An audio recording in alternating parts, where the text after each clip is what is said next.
it's early winter and we've been really cold, and it just warmed up to about 40 degrees after a long series of very chilly days. So when you do experience a day like this during the early winter time, or any time during the winter time, it's a good time to get out to fish. Alright, the fly we're going to be using today is a squirrel head Hornberg.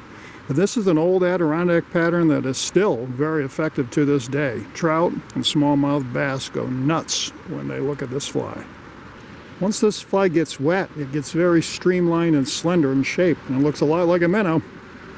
Alright, I've attached a split shot about 4 feet up from the fly because I'm at the top of a deep run, and I want this fly to go down by the bottom. Because it's wintertime, the water's so cold, the trout are pretty lethargic at this time of year, so they're not going to move much. So you need to bring the fly to them.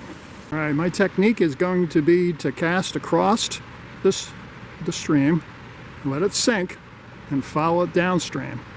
It's going to get pretty deep, which is what we want, because that's where the trout are going to be holding actually during the early winter time anyway, usually.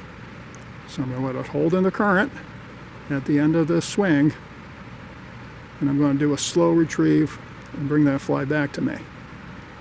Probably the most important aspect about fishing in the wintertime is to have patience. This is not a game of taking a few casts and moving on to another spot. You really got to work the water. The trout are going to be lethargic. They're not going to move much. And because the trout are lethargic and don't want to move much, it may take multiple drifts over that trout for you to get that trout to respond to your fly pattern. Have patience.